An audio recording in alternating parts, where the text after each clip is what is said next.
Our next guest is Amy Munro. Amy is the Vice President and Youth Coordinator of Australian Women in Agriculture. She'll be talking about farming and future opportunities.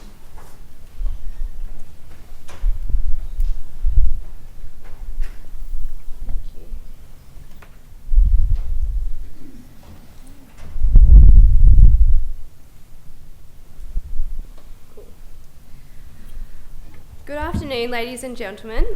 Firstly, I'd like to thank the organisers of the 2020 ABARES conference for inviting me to speak today and for allowing me the opportunity to meet all of you here. I'd like to start by introducing myself and telling you my story. My name is Amy Munro and I grew up on our family's beef cattle property near the small country town of Cumnock in New South Wales. From a young age, I was involved in all aspects of running our family farm and experienced all of the ups and downs that come with life on the land. I had always aspired to come back to the family farm, but was encouraged by my parents to gain a profession, and so I decided that as a vet, I could best contribute to the Australian ag industry. My passion for ag grew throughout my teenage years, and I was involved in many youth committees in the beef industry and studied hard with the intention of getting into vet school at CSU in Wagga. Upon being accepted into vet school, I was lucky enough to receive an AgriFutures Horizon scholarship, which has allowed me to stay connected to and to network within our industry. I'm now only a few months away from graduating from CSU and am currently Vice President and Youth Coordinator of Australian Women in Agriculture. I've always had a great passion for youth in ag, and as a board member of Australian Women in Ag, I established the Australian Women in Ag Youth Committee with the aim of providing networking, mentoring and educational opportunities for young women in our industry. I'd like to open up about my experiences with succession planning and the heartbreak that comes with the failure of a family to plan for the next generation to carry on the legacy that is the family farm.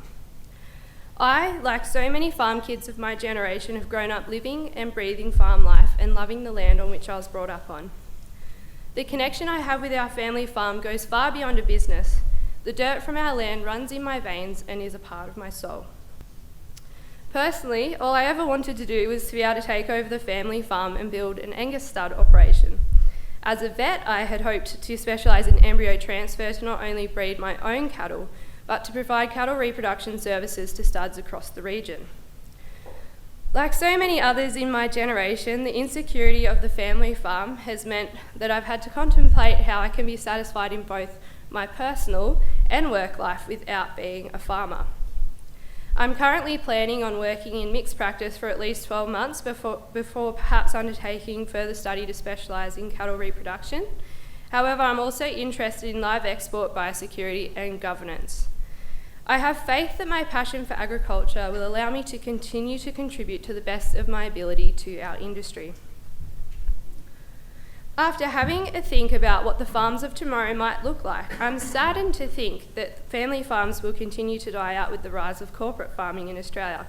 Might be an interesting discussion for later. Can we change the seating? I see the gap growing between family farms and corporates due to the differences in access to technology, and I believe that better access to basic mobile and internet infrastructure has the capacity to close this gap. Succession planning is also a huge issue, which can prevent farm kids from taking over the family farm, and instead they may seek ag-focused jobs to stay connected to the industry or find unrelated professions. I see huge barriers for young people who want to buy their own farms due to the amount of capital needed to buy land. Perhaps government incentives and low interest rates could assist the next generation in both getting onto and staying on the land. I also think education, mentoring and networking are paramount in supporting the next generation in finding their place within the industry, as ag offers such exciting and interesting careers. Lastly, farmers need a strong voice at the decision-making table and better representation so that they can contribute to discussions around the future of our industry. I'd like to finish with something I wrote for you all. It's called The Heart of a Farmer. We are the family farmers who farm with love and passion so that you may enjoy the fruits of our labour in the meals on your table and the clothes on your back. We are the family farmers who teach our children to care for the land, We rise before the dawn and rest after the sun sets to provide you with safe, quality food and fibre. For we dedicate our lives to this land. Our produce is a gift from us to you. We support you every day. Will you support our future? Thank you.